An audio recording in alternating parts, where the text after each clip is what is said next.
वालेकुम नाज़रीन, Eid special show में आपको खुशामदीद कहते हैं। मैं हूं आपकी मेज़बान खतीजा राठौर। नाज़रीन, पाकिस्तान समेत कई ममालिक में आज ईद उल फ़ितर मनाई जा रही है। माह रमज़ान के बाद अल्लाह की तरफ से ईद उल फ़ितर जो है वो दिया गया तोहफ़ा है, जिसमें तमाम मुस्लिम उम्मा जो है वो ईद सेलिब्रेट करती है और ईद को मनाती है।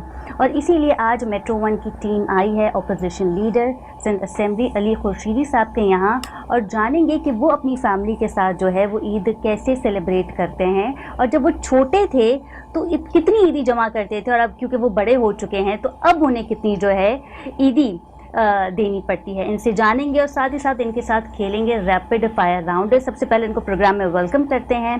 सबसे पहले तो बहुत शुक्रिया अली खुर्शीदी साहब आपके वक्त का, और आपको हमारी जानिब से ईद बहुत बहुत मुबारक हो। वेल, बहुत बहुत शुक्रिया, और आपको, आपके व्यूअर्स को, पूरी मेट्रो वन की टीम को, सबको जो है वो मेरी और मेरी फैमिली की जानिब से भी बहुत बहुत ईद मुबारक हो। बिल्कुल जी, अली खुर्शीदी साहब की अहलिया भी हमारे साथ मौजूद हैं, और जब फैमिली मौजूद होती है तो फिर बातें जो हैं वो बड़ी चटपटी होती हैं। और क्यों ना हो, ये मीठी ईद है, मीठा तो हम सब खाते हैं, आज की ईद में बनाते भी हैं, लेकिन इस मीठे के साथ जो है वो चटपटी बातें भी होना ज़रूरी हैं। तो सबसे पहले रुक कर लेते हैं अली खुर्शीदी साहब का, उनसे बात करती हैं। मुझे ये बताइएगा सर कि ईद की नमाज़ पढ़ने के बाद जो है उसके बाद आपकी रूटीन क्या रहती है, फैमिली को कितना टाइम देते हैं, या आज के दिन भी हम देखेंगे कि आपकी जमात के साथ आपकी कॉर्नर्स मीटिंग चल रही हैं? वेल, सबसे पहले तो बहुत बहुत शुक्रिया, और यकीनी तौर पे जो यहाँ पे हमारे यहाँ पाकिस्तान में प्रैक्टिस है कि मर्द हजरात जो हैं वो ईद की नमाज़ पढ़ने जो है वो मसाजिदों को और ईदगाहों का रुख करते हैं। तो बिल्कुल मैं भी उसी पैटर्न को फॉलो करता हूँ, नमाज ईद की पढ़ता हूँ, और ईद की नमाज़ पढ़ने के बाद उसमें होता ही है कि तमाम हम 3 भाई हैं, हम तीनों भाई मिल के जाते हैं, उनके बच्चे जो हैं हम सब मिल के ईद की नमाज़ पढ़ने जाते हैं। और ईद की नमाज़ पढ़ने के बाद यकीनी तौर पे मेरा ताल्लुक़ चूँकि सियासी वाबस्तगी मुत्तहिदा कौमी मूवमेंट पाकिस्तान के साथ है, तो हमारे पार्टी के एक प्रैक्टिस रही है कि हम जो है वो ईद की नमाज़ के बाद हमारे जो तंजीमी ज़िम्मेदारान हैं और जो अवामी नुमाइंदे हैं वो मिल के जितने भी हमारे तहरीक में शोधा हैं उनकी फ़ैमिलीज़ के घर में जाते हैं, जो साथी असीर हैं उनकी फ़ैमिलीज़ के घर में जाते हैं, उनसे उनके साथ जो वो यकीनी तौर पे वो उस परेशानी में मुब्तला है, और फिर शोधा की फ़ैमिली जिन्होंने अपने जानों का नजराना पेश किया इस तहरीक के लिए, तो उनकी फैमिली में जाते हैं, हम उनके साथ ईद सेलिब्रेट करते हैं। तो समाओ तकरीबन आधे से ज़्यादा दिन जो है वो सियासी कह लीजिए कि उसी मसरूफियत में गुजर जाता है। और फिर शाम के वक्त फिर हमारे यहाँ घर का जो पैटर्न है वो ये है कि जॉइंट फैमिली सिस्टम है, हम तीनों भाई एक साथ रहते हैं। तो जितने भी हमारे बहन भाई हैं, और फिर जो हमारे ननियाल की तरफ के जो हमारे खाला हो गई, मामू हो गए, वो यूजली सब हमारे घर का ही रुख करते हैं। और फिर डिनर हम पहली ईद को जो है डिनर हमारे घर पे होता है, जिसमें हमारे बहन भाई भी शामिल होते हैं, और फिर जो हमारा ननियाल साइड है वो आया हुआ होता है। तो ये समाओ ये पूरे दिन की एक रूटीन होती है हमारी, और उसमें जो है हम इस अंदाज से ईद का दिन जो है वो गुजारते हैं। अच्छा, क्योंकि अहलिया भी मौजूद है, अली खुर्शीदी साहब की, इनसे बात करेंगे। तो मुझे ये बताइएगा कि क्योंकि मैंने बात की तो उन्होंने तो कह दिया कि पहले दिन जो है वो 3 भाई साथ रहते हैं, जॉइंट फैमिली है, फिर उसके बाद अपनी जमात से भी वो ईद मुबारक करने के लिए, मिलने के लिए वो जाते हैं, शोहदा की फैमिली से भी उनकी मुलाकात होती है। आपको कितना टाइम देते हैं? सबसे पहले तो बहुत बहुत शुक्रिया कि आप लोगों ने हमारे घर पे आए ईद पर। और फर्स्ट डे हम लोगों का तो ये होता है कि टाइम देने की जहाँ तक बात है, दिन का जो हमारा ईद का जो आगाज़ होता है ना, वो ही फैमिली के साथ होता है। हमारा जो नमाज के बाद होता है नाश्ता, तो उसमें हमारे यहाँ इनके यहाँ ट्रेंड है कि पूरियाँ बनती हैं, तो वो हम तीनों बहू जो हैं वो मिल के बनाती हैं, पूरियाँ बनती हैं, और कलेजी जो होती है फ्राइड वो बनती है। तो जब मैं शुरू में आई थी तो मुझे बहुत अजीब सा लगा था कि ईद के दिन ये पूरी और ये कचौरी ये सब, कलेजी तो मेरा ख्याल है बकरा ईद की बड़ी होती है। नहीं, इनका ये होता है कि वो मीठी ईद पर भी वो आती है, और उसको भाभी, बड़ी वाली जो भाभी हैं वो इनके कजन्स में से हैं, तो उनको जो उनका जो हाथ का टेस्ट है वो थोड़ा ना सास से मिलता जुलता है, अम्मी से। तो बस उनका जो जायका है वो सबको बहुत पसंद आता है, तो वो बनाती हैं कलेजी, और हम लोग सब मिलके पूरी और चाय और वो सब। तो नाश्ता करने के बाद ये फिर जब निकलते हैं तो फिर बस कुछ नहीं पता होता। फिर ये है कि अचानक से जैसे होता है कि अब मैं फ्री हो गया हूँ, तो फिर घर आते हैं। फिर रात में हमारे यहाँ सब नंदे आती हैं, तो वो डिनर होता है, तो उसकी तैयारी भी फिर हम तीनों बहू मिलकर कर रही होती हैं कि कोई एक डिश बना रहा होता है, फिर मतलब मिल के हो रहा होता है सब अच्छा, कुछ एक माशाल्लाह जगह तो से। ये होता है ना, क्योंकि अली खुर्शीदी साहब पॉलिटिशियन हैं और फिर मीटिंग्स होती हैं, असेंबलीज में इजलास होते हैं, कॉर्नर मीटिंग्स होती हैं, और इलेक्शन में क्योंकि मैंने खुद भी इनका इंटरव्यू लिया था तो काफ़ी इनकी मसरूफियत थी। तो ये प्रोफेशन इनका ऐसा है कि जहाँ पे आप बिजी रहते हैं, तो अक्सर जो वाइफ होती हैं वो शिकायत करती हैं कि हमारे हस्बैंड जो है वो हमें उस तरीके से टाइम नहीं दे पाते, ऐसे ओकेजन्स में भी नहीं दे पाते। और ख़वातीन का जो ईद पे सजना संवरना होता है कि मैं प्यारी लगूं, मैं अच्छी लगूं, और मेरे हस्बैंड जो है वो मुझे दो प्यार के दो बोल दें, तो वो सब ईद पे अली खुर्शीदी साहब करते हैं या नहीं जी करते? जी बिल्कुल, बस ये है कि हम लोग यूज टू हो गए हैं, हम लोगों को पता है कि कमिटमेंट्स जो हम लोगों ने करनी है तो वो अली की रूटीन को देखते हुए करनी होती है। तो अब जैसे मुझे कोई इनवाइट करता है तो मैं अपनी तरफ से तो कह देती हूँ कि हाँ मैं आऊँगी, फैमिली आएगी, मगर अली जो है उनका एंड मोमेंट पे अगर कोई इमरजेंसी कॉल आ गई या फिर कहीं जाना पड़ा तो उनके तरफ से मैं पहले से एक्सक्यूज़ कर लेती हूँ, और अगर अवेलेबल हुए तो फिर ज़रूर आएंगे। तो बस ये होता है, बाकी ईद पर टाइम बिल्कुल देते हैं। अपनी पार्टी के जो ड्यूटीज़ होती हैं उसके बाद जो टाइम मिलता है वो बस फैमिली का ही होता है, अच्छा, बच्चों का होता है। अच्छा, एक तो फिर ये होता है कि चलिए डे फर्स्ट तो आपने हमें बता दिया कि आपके यहाँ पे फैमिली आती है, पूरी बनती है, कलेजी बनती है, फिर शाम में जो है वो सब पूरी फैमिली साथ होती है। फिर सेकंड डे क्या होता है, क्योंकि सेकंड डे को जो है अक्सर ससुराल का दिन कहा जाता है कि आज जो है वो ससुराल का दिन है, तो फिर अली खुर्शीदी साहब आते हैं आपकी फैमिली के घर ईद मिलने के लिए, या आज भी कहते हैं कि नहीं मैं थका हुआ हूँ, मुझे जाना है? अच्छा, इसमें कभी कभी ऐसा होता है कि अगर फर्स्ट डे ये आ जाते हैं वो सारी फैमिली से मिलके, शोधा की फैमिली से मिलके, तो हमारे पास थोड़ा सा टाइम होता है 1 to 2 आवर का, तो उस टाइम पे भी मैं कभी कभी अम्मी के घर चली जाती हूँ। उनको भी पता है कि अली बिजी हैं तो इतना ही टाइम के लिए आ सकते हैं, तो वो कभी फर्स्ट डे हो जाता है, कभी सेकंड डे होता है, तो फिर वो अली थोड़ी देर बैठते हैं, फिर इनके अपनी कमिटमेंट्स होती हैं तो बस ड्रॉप करते हैं, शीर खुरमा खाया, नाश्ता किया साथ, और फिर अपनी किसी मीटिंग में चले गए, या फिर किसी और के साथ कोई कमिटमेंट है, कोई मीटिंग है, कुछ भी, तो फिर वहाँ पे चले गए, फिर वापस आ जाते हैं शाम में। तो वो फिर रात में हमारी फिर से कोई और प्लान होता है, कभी अम्मी को लेकर कहीं जाना होता है मामू के घर या खाला के घर, तो वहाँ पे भी हम, नहीं मेरी सास जी, उनके साथ हमारा फिर रात में सेकंड डे जैसे हो जाता है प्लान कोई। और फिर हमारा ये भी होता है कि 3 बहू हैं तो हम लोगों में से कोई एक घर में रहता है, क्योंकि ज़ाहिर है तीनों को जाना है अपने मैके, तो फिर हम लोग इस तरह से बात करते हैं, कोऑर्डिनेशन करते हैं कि आप सेकंड डे जाएंगी तो फिर मैं सेकंड डे रुक जाऊंगी, आप मैं थर्ड डे चली जाऊंगी, ताकि सास के पास भी कोई हो। अच्छा, मुझे ये भी बताइएगा कि क्योंकि शादी के बाद जो है वो लाइफ चेंज हो जाती है, मैं खुद भी मैरिड हूँ तो मैंने इस चीज़ को देखा है, तो शादी से पहले आप किस तरह ईद को सेलिब्रेट करती थी, और शादी के बाद जो है, क्योंकि देखें जब आपकी शादी होती है तो आप इससे भी इंजॉय करते हैं, आपके घर रिश्तेदार आते हैं, मदर इन लॉ होती है, आपके सिस्टर इन लॉ होती है, उसके साथ भी आप सेलिब्रेट करते हैं, घर में अच्छे अच्छे खाने बनते हैं, तो आप उस चीज़ को कैसे देखती हैं, शादी से पहले वाली ईद को और शादी के बाद वाली ईद को? मुझे लगता है कि हर फेस का ना अलग चार्म होता है, तो बिफोर एंड आफ्टर में फ़र्क तो बहुत है, मगर ये कि दोनों तरह से मैं पहले भी इंजॉय करती थी।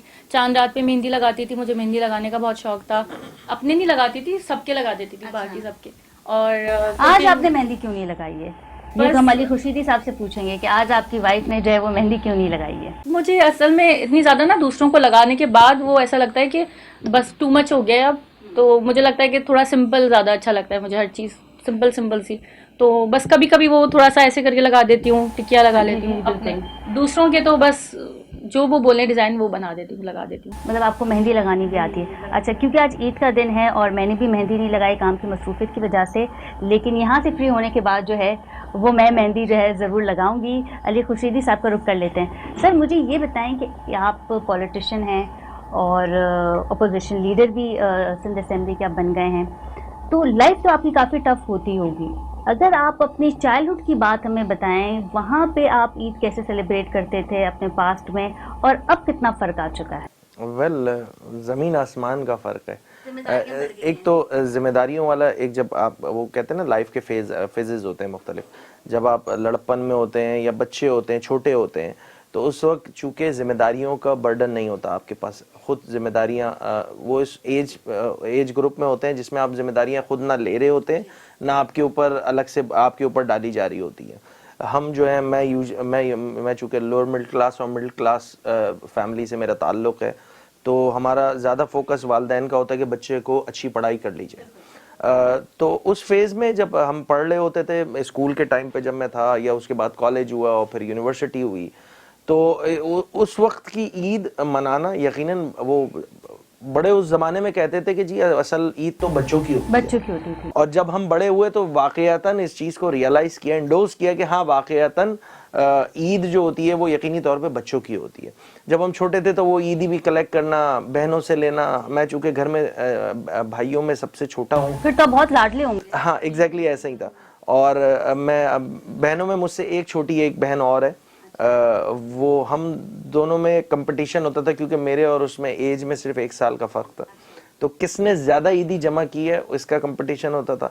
फिर खाला आ रहे हैं, मामू आ रहे हैं, फुप्पियाँ आ रही हैं। आप मुझे ये बात बताएं कि अब तो आपको कोई ईदी नहीं देता होगा, अब तो आपको देनी पड़ती हो। वेल अभी भी अब मुझे मैं चूंकि घर में छोटा हूँ तो आज भी ईदी मुझे आज भी ईदी अपने मिलती है। घर से मुझे ईदी मिलती है। और मेरी बड़ी आपी जो हैं और वो आज भी मुझे ईदी देती है। मेरी जो बाकी 3 बड़ी बहनें, एक छोटी बहन है मुझसे, उसको ईदी देनी पड़ जाती है। अच्छा, इसके अलावा हमारी जो भाभियां हैं वो भी, मैं चूंकि घर का छोटा हूँ तो मुझे ईदी अल्हम्दुलिल्लाह आज भी उसी तरीके से मिलती है। छोटी बहू होने का ये फायदा बहुत होता है। और हमारे बच्चे भी जो है ना, क्योंकि वो ये सबसे छोटे हैं तो वो बच्चे भी सबसे ज़्यादा छोटे हैं ना, क्योंकि आप ही जो हैं वो बहुत बड़ी हैं इनसे, अली सबसे 7 बहन भाइयों में सबसे छोटे हैं, तो उनके बच्चे भी बड़े हैं। अब तो हमारे बच्चे इतने छोटे छोटे से हैं ना, तो वो सबके लाडले होते हैं। जब कलेक्शन ज्यादा हो जाती है। कलेक्शन भी हो जाती है और बच्चे ना पता नहीं चलता, जैसे गैदरिंग हो रही है ना तो पता नहीं चलता कि बच्चे हैं कहाँ, वो कभी किसी की गोद में कभी किसी के पास, तो बहुत मज़े का हो जाता है फैमिली गैदरिंग्स। अच्छा अली खुर्शीद साहब, क्योंकि हम आपके चाइल्डहुड के बारे में बात कर रहे थे, तो कोई ऐसी याद, कोई ऐसा मोमेंट आप हमें हमारी टीम के साथ शेयर करें कि बचपन की ईद जो है वो आपकी कैसी गुजरती थी, और कुछ ऐसी यादें जो आपकी फैमिली की जो आप शेयर करना चाहते हो। वेल देखें, मैं चूँकि मेरा हल्का इंतखाब जिस जगह से मैं मुंतखब हुआ हूँ, सूबाई असम्बली का रुकन, वो भी औरंगी टाउन है। मेरी अपनी रिहाइश भी औरंगी टाउन की है। तो औरंगी टाउन में जिस अंदाज से हमारे पास जब ईदी सुबह जब हम ईदी कलेक्ट कर रहे होते थे तो वो इमीडिएट हमारा जो सबसे बड़ा हमें वो समझें कि उस ज़माने में हमने बहुत कोई अय्याशी कर ली है बचपन में, वो ये होता था कि वो जो जनरल स्टोर होता था इलाके में, मोहल्ले में, उसके पास जाके वो एक सॉफ्ट ड्रिंक पी लेनी है या आइसक्रीम खा लेनी है। तो वो सबसे ऐसा लगता था कि आपने कोई माइलस्टोन अचीव कर लिया है उस जमाने में। अच्छा, उस वक्त झूले भी बहुत होते थे गली मोहल्लों में। मैं बता, तो जब हम वो आइसक्रीम या कोल्ड ड्रिंक या वो सॉफ्ट ड्रिंक हम पी रहे होते थे, उसके साथ जो है हमारे जिस इलाके से मेरा ताल्लुक है तो वहाँ झूले वगैरह भी काफ़ी, यहाँ पूरे कराची में ही ऐसे ही एक माहौल होता है कि इलाकों में झूले लग जाते हैं। तो उन झूलों में झूलना दोस्तों अहबाब के साथ, मोहल्ले में जो मेरे दोस्त हैं जो बचपन से मैं जिनके साथ बड़ा हुआ हूँ, तो वो सब मिल के कलेक्टिवली कोई झूले झूल लिए।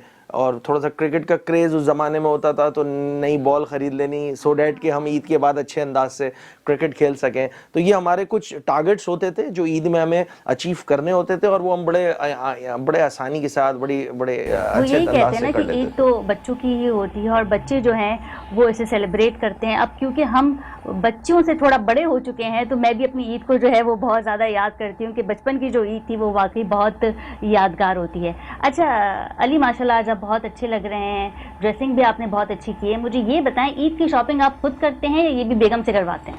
Well I will be honest with you, ये सारी जिम्मेदारियां जो हैं वो मेरी बेगम खुद उठाती हैं।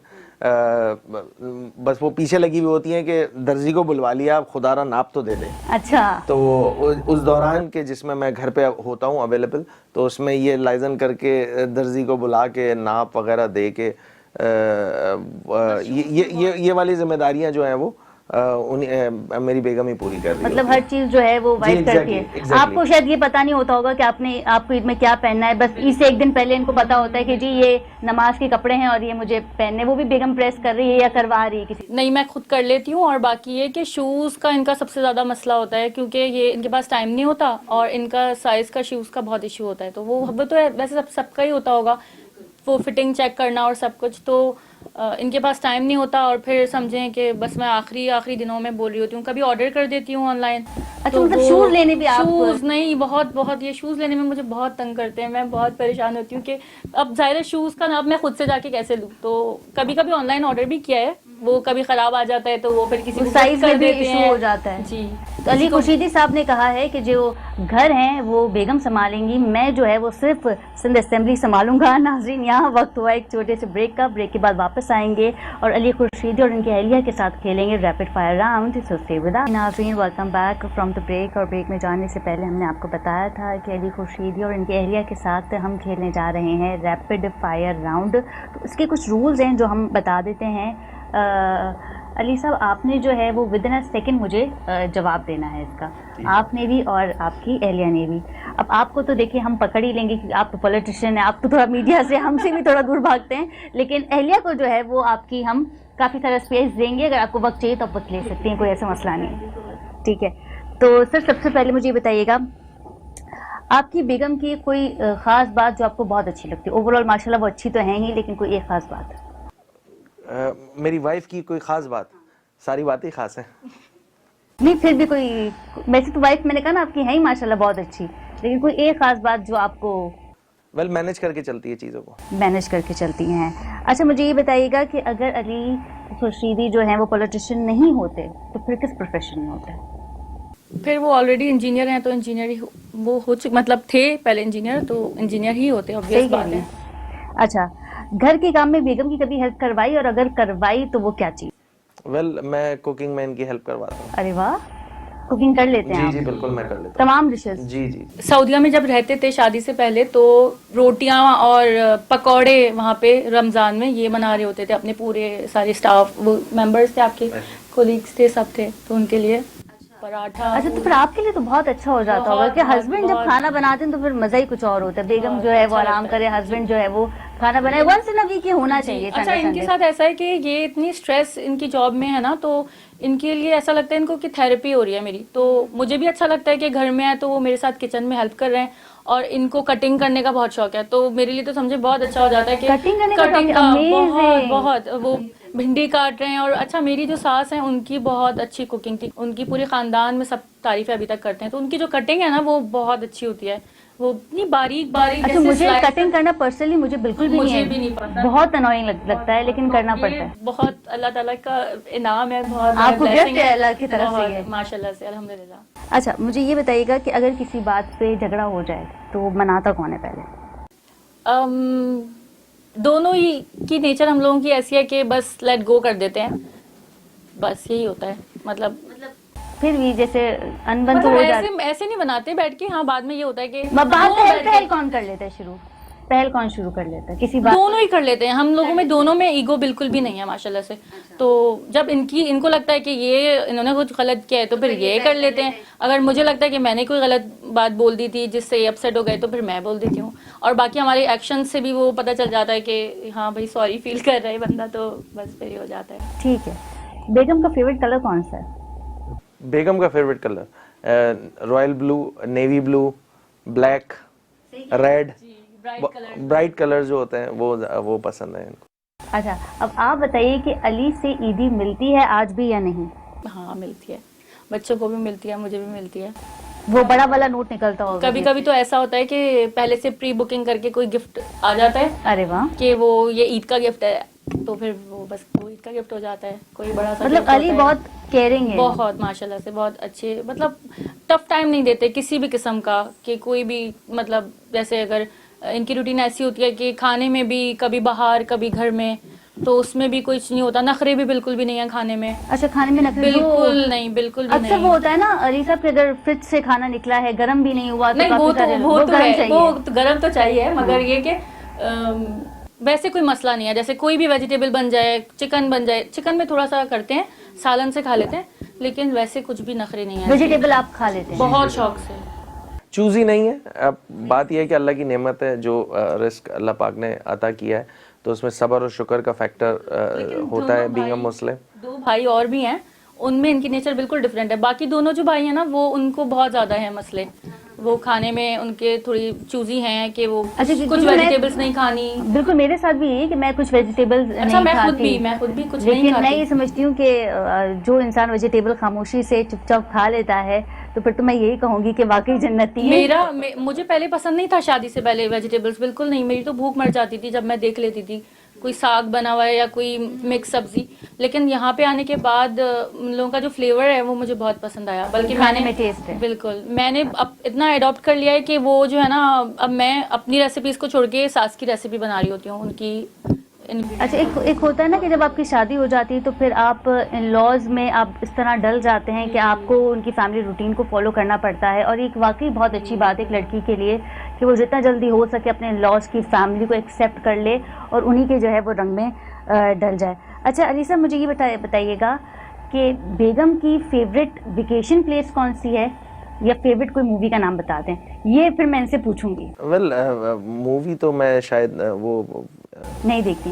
नहीं, वो है ना वो जो कौन सी वाली होती हैं जो तुम देखती थी, एनिमेटेड मूवी जो होती हैं वो देखती थी। वेकेशन प्लेस इसकी मालदीव्स थी, शादी के फौरन बाद मैं उसको ले गया था वहाँ पे। अच्छा, वाकई हनीमून की जगह जो है वो मालदीव बहुत बेहतर है, बहुत अच्छी है, क्योंकि मेरी भी हनीमून की जगह थी। मैं खुद भी मालदीव गई थी, तो वाकई ये बहुत अच्छी जगह है। छोटी वो भी वहीं रहती हैं। अच्छा, मालदीव में ही रहती हैं। तो हम उनके साथ गए थे, वो शादी पे आई थी और फिर उनके साथ हम गए थे। तो वो उनकी जो शादी है वो यहीं पाकिस्तान में पाकिस्तान में ही हुई थी, लेकिन उनका जो काम है जी उनके हस्बैंड वहाँ पे जॉब करते हैं। अच्छा, मुझे ये बताइएगा, क्योंकि हमने तो काफ़ी सारी चीज़ें पूछ ली आपके बारे में अली से, अब आप ये बताएं कि अली सुबह उठते के साथ सबसे पहला काम क्या करते हैं? फ़ोन चेक करते हैं, फ्रेश होते हैं, नाश्ता करते हैं? फ़ोन वो तो मतलब इतनी कॉल्स आती हैं कि वो मोबाइल ही उठाता है उनको। मतलब अच्छा। कोई कॉल आई होती है इमरजेंसी या कोई मीटिंग होती है कि एकदम से उठते हैं, और फिर क्योंकि कोई रूटीन नहीं है ना प्रॉपर, कभी जो है 12 बजे तक कोई कमिटमेंट्स नहीं है, कोई मीटिंग नहीं है, कभी 8 बजे उठना है, आपको असेंबली जाना है, तो बस ये है कि बिल्कुल कोई रूटीन नहीं होती, अचानक ही उठना होता है। कभी मतलब अगर उठ गए आप तो फिर सबसे पहले वो मोबाइल पे हाथ जाते हैं, क्योंकि हमारा तो ये होता है कि नींद में ही है तो ढूंढ रहे हैं फ़ोन कहाँ पर है। फिर उसके बाद मुझे बताते हैं कि अब मुझे यहाँ जाना है, क्योंकि अक्सर ऐसा होता है, मतलब डेली ही बहुत लेट आ रहे होते हैं, बहुत लेट सिटिंग होती है। अच्छा, कभी इन्फॉर्म करके जाते हैं अली खुशीदी साहब आपको कि आज बेगम मेरी मीटिंग है, मैं देर से आऊँगा? या वो तो अब खुद ही पता होता है कि मीटिंग है या टाउन है या फिर कोई इंटरव्यू होगा, वो टाइमिंग्स के हिसाब से मुझे खुद ही पता होता है। अगर सुबह का टाइमिंग्स है कहीं जाने की तो वो असेंबली होगी या फिर कोई सेमिनार होगा, और दोपहर की होती है तो वो किसी से मीटिंग होती है जी। वो अब खुद आहिस्ता आहिस्ता सब समझ में आना शुरू हो गया है, तो अब बताने की जरूरत भी नहीं पड़ती। अच्छा, मुझे ये बताएं अली खुशीदी साहब कि अगर आपको किसी और सियासी जमात से ऑफर आए या किसी और सियासी जमात में आप शमूलियत करना चाहें, तो वो कौन सी जमात होती? वेल एमकेएम से हट के। ये कोई बाई चॉइस तो पॉलिटिशियन हूँ नहीं मैं, जो और एमकेएम का भी यही फिनोमेना है कि हमारे कोई बाप दादा जो थे वो कोई सियासत में तो नहीं थे। हम तो उस क्लास से ताल्लुक़ रखते हैं जो क्लास सिर्फ पाकिस्तान में वोट डालने के लिए इस्तेमाल होती है। एमकेएम का एक इनकलाब है जो 87-88 जब से इलेक्टोरल पॉलिटिक्स में आई है एमकेएम, वो इनकलाब बर्पा करती हुई आई है कि वो क्लास जिसको पाकिस्तान की तमाम सियासी जमातें उसको सिर्फ एक पर्पस के लिए इस्तेमाल करती हैं, वो है वोट डालने के लिए। उस क्लास में से लोगों को निकाल के इख्तिदार के ऐवानों में बिठाना और उस 2% 2% मरात याफ्ता तबके के साथ आपको जाके बिठा देना, तो ये इनकलाब पाकिस्तान में सिर्फ एक ही जमात करती हुई आ रही है 87-88 से, तो वो एमकेएम है। तो ये सवाल बनता ही नहीं है हम लोगों के लिए कम से कम कि जी if not MQM then which political party. में अगर इनकेस किसी सियासी जमात से ऑफर आए तो घर फिर बैठेंगे। मैं जैसे बताया वाइफ ने, मैं प्रोफेशनल इंजीनियर हूँ, मैंने सर्व भी किया 10 साल इंडस्ट्री में, तो मैं जाऊँगा अपने वापस उसी रूटीन पे जॉब करेंगे, क्योंकि बाई चॉइस हम वो नहीं है, बाय डिफ़ॉल्ट हम कोई पॉलिटिशियन तो है नहीं, तो हादसाती तौर पे बन गए हैं और जिम्मेदारियां आ गई हैं, उसको पूरा करने के लिए अपने तय कोशिशें कर रहे हैं, but somehow if not MQM then घर बैठेंगे। और जो तालीम जिसकी हासिल की है, जो डिग्री हासिल की है, फिर आगे जाके उसी पे काम करेंगे। नाज़रीन, बच्चे भी यहाँ पे मौजूद हैं और बात करेंगे कि बाबा उन्हें कितनी ईदी देते हैं और ईद पे कहीं घुमाने लेके जाते भी हैं या नहीं। तो आइए उनके बच्चों से बात करते हैं। जी हाँ, अली खुर्शीदी साहब के बड़े साहबजादे ईसा हमारे साथ मौजूद हैं। वैसे तो इनके 2 साहबजादे हैं, लेकिन वो थोड़े से छोटे हैं, तो स्क्रीन पे जो है वो अब हम ईसा को लेकर आए हैं और इनसे बात करेंगे और जानेंगे कि आज ईद का दिन है और वो अपनी ईद को कैसे मना रहे हैं, कैसे सेलिब्रेट कर रहे हैं। अस्सलाम वालेकुम। वालेकुम अस्सलाम। ईद मुबारक। खैर मुबारक। ईसा, हो तो आप बहुत क्यूट। मुझे ये बताओ कि ये जो आज आपने ड्रेस वेयर किया है ये बहुत प्यारा है, ये कौन लेकर आया? मम्मा, पापा, दादी, किसने दिया है? मामा। मामा लेकर आई हैं। हाँ। अच्छा ये बताओ, ईद वाले दिन तो सबको ईदी मिलती है, आपको भी ईदी मिलती होगी, तो ईदी कौन देता है? मम्मा देती है, पापा देते हैं? बाबा। बाबा देते हैं। हाँ। अच्छा, फिर दादी भी देती होंगी, फुप्पो भी देती होंगी, हाँ, हाँ सब देते हैं। फिर क्या करते हो? ईदी को जमा करते हो? क्या क्या करते हो फिर उस ईदी का? चॉकलेट खाते हो? हाँ। चिप्स खाते हो? कुछ कुछ भी कुछ भी खा लेते हो? खाना। खाना खाते हो? बाहर से कुछ ऑर्डर कर लिया और फिर उसको आप खाते हैं? आइसक्रीम खा ली? पिज्जा, कुछ भी। पिज्जा भी तो मंगाया जाता अच्छा अच्छा अच्छा, मुझे ये बताएं कि मम्मा ज्यादा प्यार करती हैं या पापा ज्यादा प्यार करते दोनों। हैं? डांटता ज्यादा कौन है, मम्मा या पापा? कोई भी नहीं। कोई भी नहीं। नहीं। अच्छा ये मुझे सच सच बताएं, मतलब घर में कोई एक तो स्ट्रिक्ट बंदा जो है वो होता है, क्योंकि हम अपने फादर से बहुत डरते थे, प्यार भी वो बहुत करते थे, लेकिन एक होता है फादर्स की अक्सर पर्सनालिटी होती है। तो अली खुर्शीदी साहब की पर्सनालिटी कैसी है बच्चों को लेके? अली वैसे तो बहुत ज़्यादा फ्रेंडली है बच्चों के साथ, लेकिन एक रोब जो होता है, जो ज़रूरी होता है, वो है इनका। मैं तो बस ये है कि सारा दिन डांटती रहती हूँ, मतलब किसी गलत बात पे हर वक्त नहीं डांटती, मगर ये कि मेरे डांट की कोई इतनी वैल्यू नहीं है वैसे बच्चों के लिए। वो एक आखिरी जो है ना वो बाबा की होती है, फिर क्लास होती है, वो फिर सब सही हो जाता है एकदम। तो रोब है अली का, मगर ये कि हर वक्त नहीं करते, ये हर वक्त वो जब ज़रूरत पड़ती है। वेल इसमें ये है कि चूंकि वो बेगम घर पे ही होती है, बच्चों को देख रही होती है, और वो कहते हैं ना कि घर की मुर्गी दाल बराबर वाली सिचुएशन। मैं अपने कम टाइम के लिए आता हूँ, तो उसमें ये होता है कि थोड़ा सा इसको डांटना कह लीजिए उसको, या समझाना कह लीजिए, तो वो एक सेशन होता है इनके साथ मेरा, और फिर तमाम चीज़ें जो है वो ठीक हो जाती हैं। अच्छा अच्छा, मुझे ये बताइएगा, नाम तो माशाल्लाह आपका बहुत प्यारा है, आपको इसकी मीनिंग पता है? आपको आपके नाम की मीनिंग्स पता है? ईसा अलैहिस्सलाम वाली स्टोरी देखता हूँ। अच्छा, नहीं माशाल्लाह बच्चों में जो है इस चीज़ को समझना कि किस मुबारक हस्ती के नाम पे जो है वो इनका नाम रखा गया है, एक रिलीजियस नाम है। और मुझे ये भी एक चीज़ ज़रा बताइएगा कि ईद तो आप इंजॉय कर लेते हैं, बाबा से ईदी भी ले लेते हैं, और अच्छा सा आपने ड्रेस भी पहना हुआ है, दोस्तों के साथ कितने मज़े करते हैं? कितने दोस्त हैं आपके? कितने दोस्त हैं आपके? शावीर। शावीर, हाँ, और मीसम और ज़ुबियान और इब्राहिम। अच्छा, और एक तो चलिए ये तो आपके स्कूल के फ्रेंड हो गए, अब फैमिली में जो कजन्स होते हैं उनके साथ आप कितना एंजॉय करते हैं? आपके फूफो के भी बच्चे हैं, मामू के बच्चे हैं, खाला के बच्चे, सबसे ज्यादा दोस्ती किससे आपकी सबसे ज्यादा अच्छी? एमन अफान। एमन से। साथ रहते हैं हम लोग, रहते साथ हैं, भाई के बेटे, भाई के सेम बच्चे। फ्लोर है, मतलब दूसरे वाले जो जेठ हैं वो ऊपर रहते हैं, तो वो उनके बच्चों का थोड़ा कम आना जाना होता है रेगुलरली, मतलब सुबह समझे रूम से निकलेंगे और उनके रूम में चले बस ये जाएंगे। इस तरह से बॉन्ड है शुरू से। अच्छा ये बताओ कि बड़े होके क्या बनोगे? पुलिस। पुलिस बनोगे? सर्व करोगे पाकिस्तान के लिए? बाबा की तरह पॉलिटिशियन नहीं बनोगे? कुछ भी। कुछ भी बन जाओगे? इनको बड़ा क्रेज है पुलिस और लॉ इन्फोर्समेंट, वेदर फोरकास्टिंग का तो कितना और ये दोनों जो ऐसे हैं, पुलिस को देख के बड़ा सही वो हो जाता है, तो कहता है कि जी मैं पुलिस बनूंगा बड़े होकर। अच्छा, ये इसको किसी ने बताया नहीं, किसी ने कोई फीड नहीं किया, ये खुद मतलब वो नहीं, अक्सर बच्चों में ये होता है ना कि वो अपने फ्यूचर के बारे में सोचते हैं, या वो कोई ऐसी वीडियो, कोई ऐसी चीज़ उनको मुतासर कर जाती है, चाहे वो यूनिफॉर्म ही क्यों ना हो, तो फिर आप कहते हैं कि जी इन फ्यूचर जो है वो मुझे पुलिस में जाना है। तो बिल्कुल बेहतरीन हो जाएगा। बाबा जो है वो पॉलिटिशियन है और बेटे जो है वो पुलिस में आ जाएंगे, तो मेरा ख्याल है ये काफ़ी अच्छा हो जाएगा। क्यों ऐसा? ठीक है, चोरियां बंद हो जाएंगी कराची की। कराची की चोरियां बंद हो जाएंगी, फिर चोर पकड़ोगे कराची के? हाँ।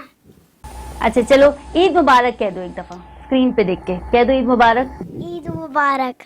जी नाजरीन, ईसा ने भी अब आपको कह दिया है ईद मुबारक। प्रोग्राम हमारा जारी है, इस पर मजीद भी बात करेंगे after a short commercial break. Stay with us. नाजरीन, welcome back from the break. और ईद का स्पेशल जो शो जो है वो हमारा जारी है। बातें करते रहेंगे और जानेंगे कि ईद को कैसे सेलिब्रेट किया जा रहा है। मीठे में ज़्यादा क्या पसंद है? सबसे पहले तो आपसे पूछ लेते हैं, मुझे ये बताइए कि आपने इनिशियली तो हमें बता दिया था कि कलेजी बनती है, पूड़ी बनती है, लेकिन मीठे में क्या बनता है?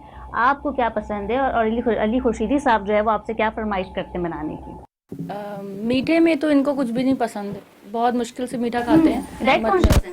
नहीं, डाइट कॉन्शियस नहीं है, बस मीठा नहीं पसंद है। बहुत ज़्यादा मीठा बिल्कुल नहीं पसंद इनको। बस ये कि जो भी बना होता है मीठा वो थोड़ा सा चख लेते हैं, वो सुन्नत के हवाले से, बस ये होता है। अच्छा, वो अक्सर जो मिठाई होती है वो भी नहीं खाते? वो भी नहीं, मतलब वही चखने वाली बात। बस जैसे मुझे मीठा बहुत पसंद है, तो मेरे बड़े वाले बेटे को बहुत पसंद है मीठा, और छोटे वाले बेटे को भी, वो भी इन पे गिर चला गया है तो उसको भी बिल्कुल नहीं पसंद। तो अच्छा, कुकिंग क्या कर लेती हैं आप और मीठे में क्या बनाती हैं? कुकिंग मैं सभी कर लेती हूँ माशाल्लाह से, और मीठे में भी सब बना लेती हूँ। केक अच्छा, बेकिंग भी कर लेती हैं? बच्चों को जो पसंद आता है, बच्चों को चॉकलेट केक और ब्राउनीज पसंद होती हैं, तो वो बना लेती हूँ। बाकी ईद पर तो वो खीर, शीर खुरमा और यही सब बनता है, तो वो फिर चांद रात में तैयारियां हो रही होती हैं तो वो उस टाइम पे खीर बन जाती है। अच्छा, वो बिरयानी का भी एहतमाम होता है, तो फिर बिरयानी भी आप बना लेती हैं क्योंकि फैमिली बड़ी है तो फिर उस हिसाब से कुकिंग करनी पड़ती है? जी, बिरयानी भी बना लेती हूँ, और बाकी अफ़गानी पुलाव लास्ट कुछ दिनों पहले मैंने देखा था नेट पे, तो वो भी ट्राई किया था।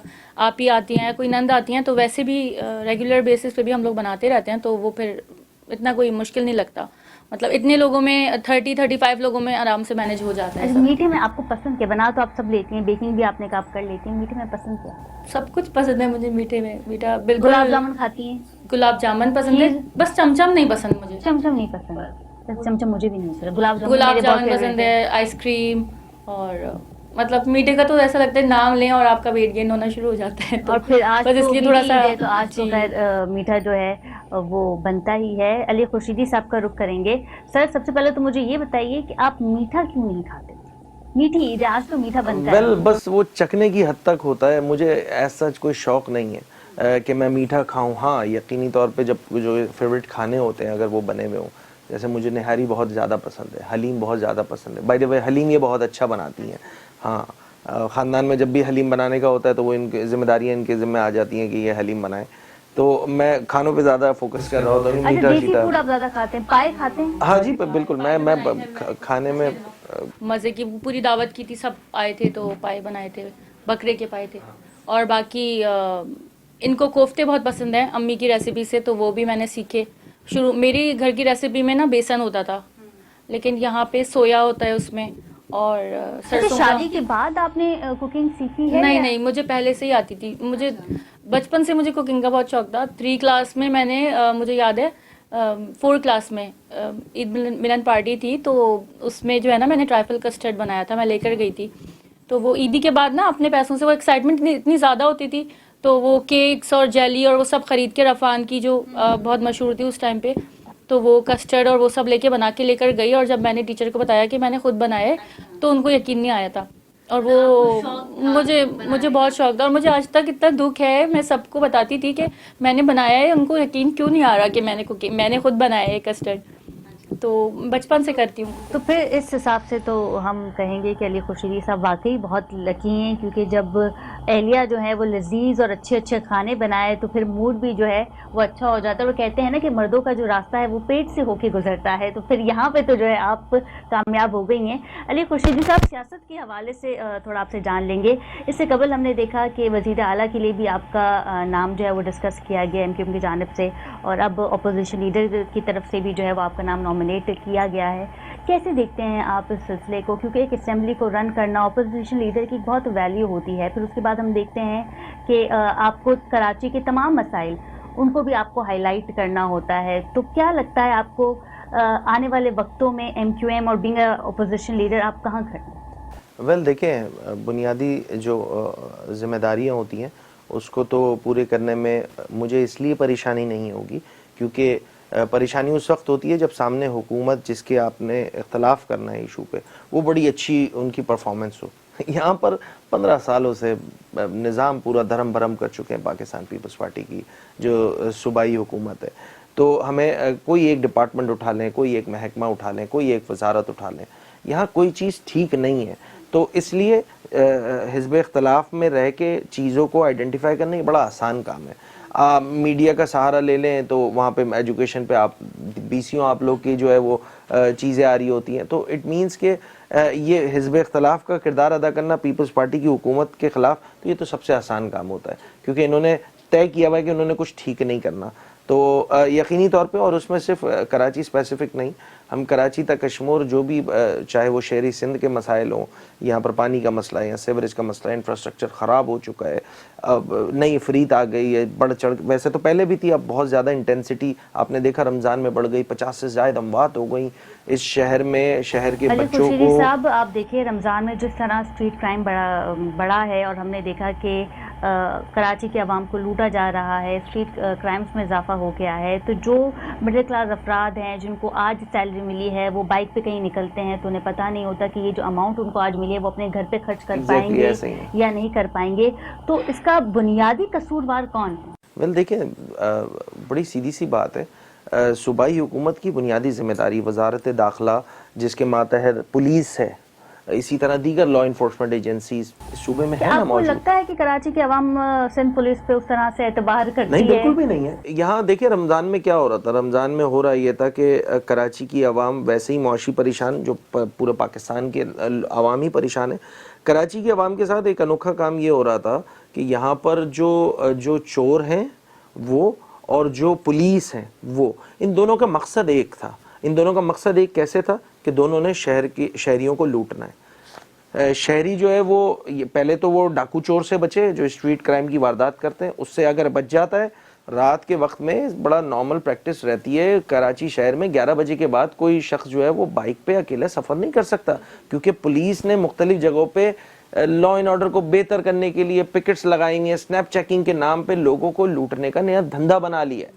इन दोनों इश्यूज़ को लेके एमकेएम पाकिस्तान ने एक ज़िम्मेदार सियासी जमात होने की हैसियत से हमने सिंध असेंबली में भी जो जमहूरी प्रैक्टिस है उसको फॉलो किया। हमने तहरीक अल्तवा जमा कराई है, न सिर्फ सूबाई असेंबली में बल्कि वफाक में, कौमी असेंबली में। आपके कुछ मुतालबात हैं? वेल, मुतालबात क्या है, उनको जो उनका काम है वो करें अपना काम। लोगों की जानो माल का तहफ़्फ़ुज़ करना सूबाई हुकूमत की जिम्मेदारियों में शामिल है। अब उनको ये भी बतलाना पड़ेगा कि उनकी जिम्मेदारियाँ कौन कौन सी हैं, और ये जिम्मेदारी आपको पूरी करने। भाई तनख्वाह किस बात की ले रहा है जी? यहाँ पे जो मुख्तलिफ DIGs लगे हुए हैं, इनको अपने ठंडे कमरों से निकल के बाहर लोगों को जो है ना सेव करने के लिए आना होगा, और बड़ा आसान सा तरीका है। इस शहर में आपने भी देखा होगा, आप भी इस शहर में पली बड़ी हैं, हम भी इसी शहर के बासी हैं। बैरियर सिस्टम होते थे इलाकों में, तो होता ये था कि जो पेट्रोलिंग का पुलिस या लॉ इन्फोर्समेंट एजेंसीज के पेट्रोलिंग का जो रेडियस है उसको कम करने की ज़रूरत है, क्योंकि ये अंडर कैपेसिटी है। जितनी पुलिस चाहिए यहाँ पे वो मैसर नहीं है, और जो है वो VVIP प्रोटोकॉल्स में लगी हुई है, किसी की सिक्योरिटी में लगी हुई है। तो हमें थोड़ा सा लॉजिक के साथ काम करने की ज़रूरत है। लॉजिक के साथ काम करेंगे, मोहल्ला कमेटियां अगर आप फ़ाल कर दें विद द कंसेंट ऑफ इलाकाई SHO और दीगर जो लॉ इन्फोर्समेंट या रेंजर्स के जो एहलकार हैं उनके साथ। देखिए डायरेक्टली इनडायरेक्टली जो हमारी पुलिस है वो तो CM के अंडर में ही जी आ रही है। डायरेक्टली है। तो बिल्कुल, फिर आप मुझे ये बताइए कि CM साहब से आपके क्या मुतालबात है, क्योंकि पाकिस्तान पीपल्स पार्टी और MQM के इस वक्त जो रिलेशन है वो मुस्बत तो नहीं जा रहे हैं। बिल्कुल ऐसे ही। तो फिर इन सारी चीज़ों को आप कैसे देखेंगे कि आने वाले वक्तों में हम देखेंगे कि आप एक मुस्बत ऑपोजिशन लीडर बन के जो है वो सामने आएंगे, टफ टाइम देंगे पाकिस्तान पीपल्स पार्टी को? देखिए अभी मैं रमज़ान में ही वजारत दाखिला जिनके कलमदान जिनके पास है, ज़िया लंजार साहब वज़ीर दाखिला सिंध है, एक मज़ाक़ खेज़ किस्म का बयान देते हैं वो कि भाई शहरियों को यूज़ टू हो जाना चाहिए, ये सारी चीज़ें ऐसे ही चलती रहेंगी, यानी कि लोग मरते रहे, यानी कि लोग उसी तरह लुटते रहे। इस तरह का मज़ाक़ खेज़ बयान अगर आएगा तो इससे उनकी सीरियसनेस का पता लगेगा। देखिए पूरा महीना गुजर गया, रमज़ान गुजर गया, ईद में हम बैठे हुए हैं यहाँ पे, और हम तवातुर के साथ इस इशू को हाईलाइट कर रहे हैं, ना सिर्फ मीडिया कंजम्पशन के लिए नहीं या रेटिंग के लिए नहीं या लोगों की हमदर्दियां समेटने के लिए नहीं।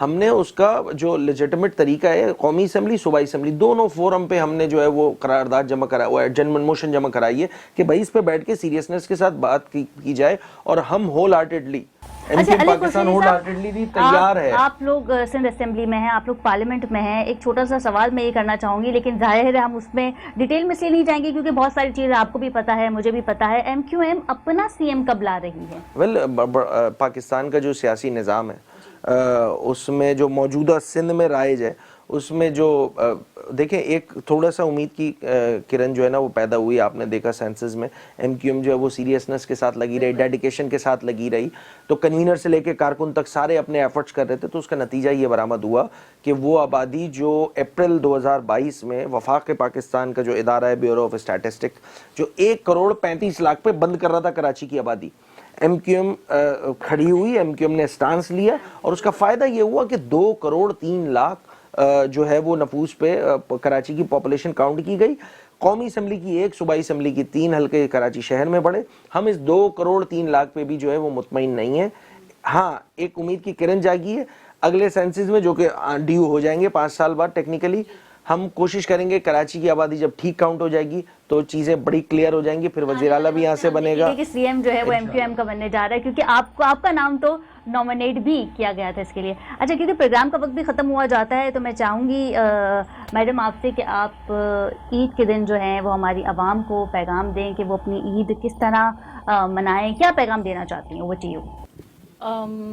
मैं पैगाम ये देना चाहूँगी कि कराची को ओन करें और कराची को छोड़ के नहीं जाएं, क्योंकि कराची को बहुत ज़्यादा ज़रूरत है एजुकेटेड जो हमारी यूथ है उसकी।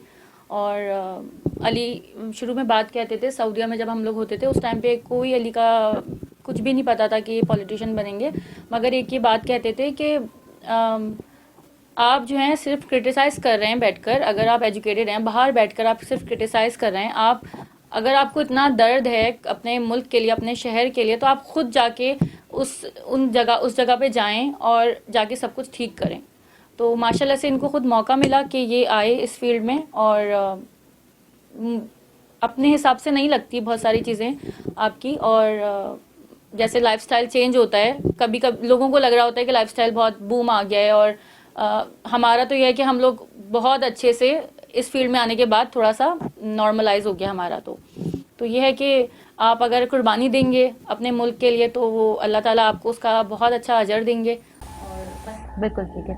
अली क्या कहेंगे? वेल, पाकिस्तान जिस मुआशी दलदल में फंसा हुआ है, इस ईद पर मेरा पैगाम सिर्फ ये होगा इन लोगों को कि यकीनी तौर पे हर जगह जो है वो जो उम्मीद की किरण नहीं नज़र आ रही है, मगर यकीन कीजिए जो 60% पाकिस्तान की आबादी है वो यूथ पर मुश्तमिल है। Youth can bring change in Pakistan. मेरी गुजारिश ये होगी उन तमाम लोगों से जो इस डेमोक्रेटिक प्रोसेस का पार्ट नहीं बनते हैं, सिर्फ ये कह के निकल जाते हैं कि जी नहीं, यहाँ तो सभी जो है वो क्या कहते हैं, ख़राब हैं, लोग लुटेरे हैं, चोर हैं। तो भाई जब कोई नहीं होगा तो स्पेस तो खाली नहीं जाएगी ना कोई फिल करेगा, उस वैक्यूम को कोई ना कोई फिल करेगा। तो मेरी उस यूथ से मैं एड्रेस करते हुए बात करूँगा कि कराची और सिंध और फिर पूरे पाकिस्तान की बेहतरी के लिए अपना किरदार अदा करें और लोगों को अकोमोडेट करना शुरू करें। यहाँ हम बहुत अजीब सा एक रवैया हो गया मुआशी, हमारे जो मामलात हैं वो अच्छे नहीं हैं, तो हमें इस तरफ भी ध्यान देने की ज़रूरत है। बिल्कुल ठीक है। बहुत शुक्रिया अली खुर्शीदी साहब, रमशा आपका कि आपने वक्त निकाला। जी नाज़रीन, ईद के स्पेशल प्रोग्राम आपने मुलाहिज़ा किया जहाँ पे हमने ईद उल फितर के हवाले से बात की, खानों के हवाले से बात की और इनके साथ रैपिड फायर राउंड भी खेला। नाज़रीन, जैसे कि मैंने आगाज़ में कहा था कि ईद खुशियों का दिन है और माह रमज़ान के बाद अल्लाह की तरफ से ये दिया गया तोहफ़ा है ईद, जिसे हम सेलिब्रेट करते हैं। अपनी खुशियों में अपने गज़ा के बहन भाइयों को ना भूलें जो इस वक्त अपनी ईद उस तरह से सेलिब्रेट नहीं कर पा रहे जिस तरह हम अपने मुल्क में कर रहे हैं। तो उनके लिए भी दुआ करें ताकि वो भी अपनी ईद इसी तरह सेलिब्रेट करें जिस तरह तमाम मुस्लिम ममालिक जो है वो अपनी ईद मना रहे हैं। मुझे अपनी मेज़बान खतीजा राठौर को इजाज़त दीजिए। अल्लाह ने कृपा।